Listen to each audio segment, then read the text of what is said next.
그래서 경찰이 압수수색도 하고 하나 봐요, 부장차장님? 네. 아까 앞서 이 김호중 씨 사건은 이제 두 가지로 분류할 수 있지 않습니까? 음주를 했느냐 여부와 은폐 시도가 있었느냐 여부인데 예. 음주에 대해서는 물론 변호사님이 말씀하신 대로 이 과정과 그 주변인의 어떤 증언 또는 수사를 통해서 밝힐 필요가 있습니다만 이미 지금 국립과학수사연구소를 통해서 이 음주 대사체가 지금 발견이 된 거 아닙니까? 그것은 과학적으로 봤을 때 이 김호중 씨가 술을 마셨을 개연성을 보여주고 있는 것이기 때문에 언제 누구와 어느 정도의 술을 마셨는지를 이 경찰이 수사를 통해서 밝혀내면 될 문제입니다. 예. 그러니까 음주 여부는 그렇게 이제 차차 밝혀내면 될 것 같고요. 더 중요한 것은 사고를 내고 사실상 아무런 조치 없이 혼자 간 거 아닙니까? 뺑소니 아닙니까? 그리고 그 이후에 자신의 어떤 매니저가 자신의 옷을 입고 경찰서에 가서 자수했다. 이것은 말 그대로 그런 사고를 은폐하려는 시도가 있었다는 것이 지금 정황상 나타나 있는 겁니다. 예. 도대체 잘못한 것이 없는데 왜 누군가를 대리인을 내세워서 그 사고를 무마하려고 했느냐. 무엇이 두려워서 그랬는가. 이것에 대해서 경찰이 수사력을 좀 집중해서 이 진실을 밝힐 필요가 있지 않나 하는 생각이 듭니다. 예, 지금 계속 나오고 있는 영상이 저희 채널A에서 포착했던 김호중 씨가 사고를 내고 통화를 하는 그런 영상입니다. 상당히 좀 독특한 무늬의 옷을 입고 있었기 때문에 김호중 씨라는 것을 한눈에 알아볼 수 있는 그런 영상이었는데 사고를 내고 상당한 거리를 주행한 뒤에 어딘가에 차를 세우고 소속사 대표와 혹은 관계자와 통화를 하는 그런 모습이 포착이 됐고 당시에 사고 당일에 유흥주점에서 나왔을 때가 중요할 것 같아요. 그때 이제 술을 마셨는지 안 마셨는지에 대한 장면이니까. 근데 이 모습을 보면 대리기사가 운전하는 차량 조수석에 타고 귀가하는 모습을 볼 수가 있었습니다. 방금 말씀하신 대로 왜 뭐가 이렇게 숨길 게 없었다면 이제 대리인을 내세웠겠느냐 이런 말씀 주셨는데 일단 대리운전을 아까 그 대리인과 대리운전 물론 다르지만요. 대리운전을 했다는 것 자체도 술을 마셨다는 정황 중에 하나가 아니겠는가 하는 합리적인 의심이 가능합니다. 그런데 소속사 측에서는 술을 마셔서가 아니라 유흥주점 발렛기사가 태워주는 그런 시스템이다 이렇게 해명을 하고 있는 것 같더라고요. 일단 관련된 목소리 먼저 듣고 이야기 이어나가겠습니다. 그렇죠. 왜냐하면 손님이 직접 기사를 대동해서 오는 경우도 있고 또 직접 그 거래하는 그 대리 업체가 있잖아요. 그렇게 할 경우도 있고 그날 상중에서 계시는 기사님들이 모셔드리기도 하고 또 기사님이 부족하면 외부 업체에 이제 헬프하기도 하고 손님 같은 경우는 이제 알바 개념이죠. 그러니까 그때 손님들 될 수 있으면 운전을 못하게 하는 게 맞으니까. 장현주 변호사님, 그러니까 저 대리운전을 한 사람이 대리운전 기사가 아니라 아르바이트생이라는 거예요? 그러니까 그 주점에서 결국에는 뭐 서비스 차원에서 대리운전 기사를 이제 보내준 것 아니겠느냐 뭐 이런 취지의 이야기로 들립니다. 그러니까 술을 마셔서 대리운전을 한 것이 아니다? 그렇죠. 그러니까 김호중 씨 측에서는 막 김호중 씨가 뭐 술을 마셔서 본인이 직접 대리운전 기사를 부른 게 아니라 그 주점 차원에서 일하는 직원이 운전을 대신 해준 거다라는 취지이고요. 계속해서 음주 사실을 부정하고 있기 때문에 당시에 김호중 씨가 좀 피곤해했고 따라서 피곤해서 운전을 대신 해주는 서비스를 받았다라는 취지로 이야기를 하고 있습니다. 예. 다만 이제 국민들 보시기에는 근데 문제는 이제 김호중 씨가 이제 집에 그렇게 해서 들어간 이후에 다시 또 차를 몰고 나오다가 사고가 난 것이기 때문에 그 이후에 그러면 피곤해서 대리운전 기사까지 불러서 이제 운전도 대신 해줬는데 다시금 또 집에서 나오는 이유는 무엇이었는지 또 다시 직접 운전을 한 경위는 어떤 것인지 이런 부분에 대해서는 좀 더 해명이 필요해 보입니다. 예. 그러고 나서 이제 말씀하신 대로 사고가 나고 편의점에 들릅니다. 경기 구리시 호텔 인근 편의점 CCTV를 저희가 보여드릴 텐데 여기서 아까 안지종 기자가 언급한 대로 맥주 4캔을 추가로 샀다는 겁니다. 이경미 변호사님, 예. 이런 음주 사건도 많이 다뤄보셨을 테니까 음주 뺑소니를 하고 그러니까 사고 후 미조치를 한 뒤에 어딘가에 편의점에 들러서 술을 추가로 산다 이런 거 본 적 있으세요? 너무 많이 봤습니다. 아 그래요? 예, 왜 너무- 그런 거예요? 이게 지금 나쁜 선례가 될까 너무 좀 걱정되긴 하는데 사실 이제 음주를 한 상태에서 이제 만약에 그 음주 그 적발을 하고 있는 걸 보게 되면 차량을 두고 그냥 이제 근처 편의점으로 가서 소주를 마셔버리는 경우도 있습니다. 바로 예. 그러면은 이 술이 나온 게 지금 내가 여기 편의점에서 마신 술이다. 이렇게 또 주장을 할 수가 있는 거거든요. 예. 그래서 이게 어느 시점에 술을 마셨는지 여부가 이제 명확하지가 않아지기 때문에 이런 식으로 지금 뭐 이후에 사건 이후에 술을 마셔버리게 되면 이게 과연 정말로 이 음주운전은 문제가 되는 그 사고 당시에 술을 마신 상태라고 볼 수가 있는 건지 아니면 이후에 그냥 이걸 은폐하기 위해서 그냥 술을 마셔가지고 혈중 알코올 농도가 나오게 해버린 건지 이렇게 이제 조금 모호하게 만들 수 있어가지고 조금 김호중 씨 사건 같은 경우에도 그럴 수도 있는 가능성이 있다. 예. 예, 이후에 이제 음주를 해버리면서 이게 과연 언제 시점에 대사체가 나온 건지 이렇게 조금 모호하게 만들었을 그런 가능성도 배제할 수는 없는 것 같습니다.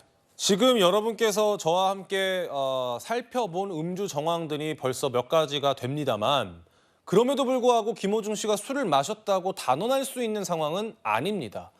방금 말씀하신 대로 방금 말씀 들은 대로 소주 5병을 주문했다고 해서 그걸 김호중 씨가 마셨다고 볼 수도 없고요. 지금 맥주 4캔을 추가로 주문했다고 해서 그것도 김호중 씨가 마셨다고 볼 수도 없고요. 대리기사를 썼다고 해서 그게 술을 마셔서 대리기사를 한 건지도 확실하지 않습니다. 이렇다면 경찰 입장에서는 김호중 씨가 술을 마셨다는 거를 증명해야 되잖아요. 네. 뭘 더 해야 돼요?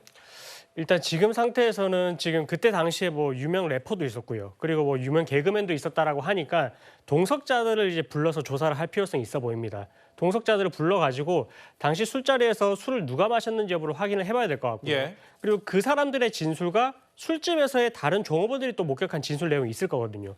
그럼 그 진술 내용이 배치가 되면 왜 이 사람들은 목격을 했다라고 하는데 왜 같이 동석해 있는 사람들 술을 마시지 않았다라고 하느냐 이런 식으로 이제 대실 신문을 또 하게 되고 그렇게 했을 때 누구 진술이 더 신빙성이 있는지 여부를 또 따지게 될 것입니다. 그렇게 했었을 때 만약에 이게 정말로 조금 김호중 씨를 좀 옹호하려고 하는 그 참고인들이 말을 맞췄다라고 하게 될 것 같으면 더더욱 이 부분에 대해서는 음주를 했다라고 강하게 의심을 하게 될 거고요. 예. 설령 만약에 재판으로 넘어갔는데 음주 부분이 뭐 입증이 안 돼서 처벌을 못한다 손 치더라도 지금 나와 있는 객관적인 증언들은 너무나도 음주와 밀접한 관련들이 있기 때문에 결국은 뭐 사고 후 미조치라든지 아니면 뭐 특가법 위반 도주라든지 이런 부분에 대해서는 또 형사처벌이 되긴 할 거거든요. 예. 그럼 그 처벌을 하는 과정에 있어서는 음주를 한 것과 마찬가지로 훨씬 더 가중해서 처벌을 하는 그런 또 양형에 있어서 또 이제 엄벌에 처해질 수는 있어가지고 앞으로 뭐 음주가 이제 과연 들어갈지는 모르겠지만 형사처벌의 수위에 있어서는 뭐 이게 가중 처벌이 될 가능성 또한 배제를 할 수는 없는 것 같습니다. 예, 구장천.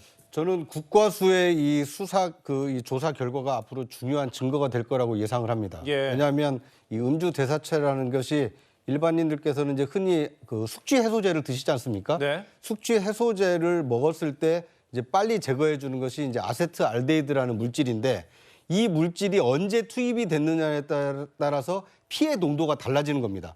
그러니까 국과수에서 조사할 때는 이것이 몇 시간 정도 지났다는 것까지 시간까지 정확히 체크해낼 수가 있습니다. 그렇기 때문에 만약에 김호중 씨가 저녁 먹을 때 술을 먹고 새벽 1시에 편의점에서 맥주를 먹었다 하더라도 언제 많이 먹었는지 또는 그래서 얼마나 잔량이 남아있는지까지 이 역산해서 추적이 가능하기 때문에 거짓말은 이 과학적 수사 기법을 통해서 언젠가는 드러날 수 있기 때문에 아마 뭐 가장 좋은 격언이 그런 거 아닙니까? 정직이 최선의 방책이다.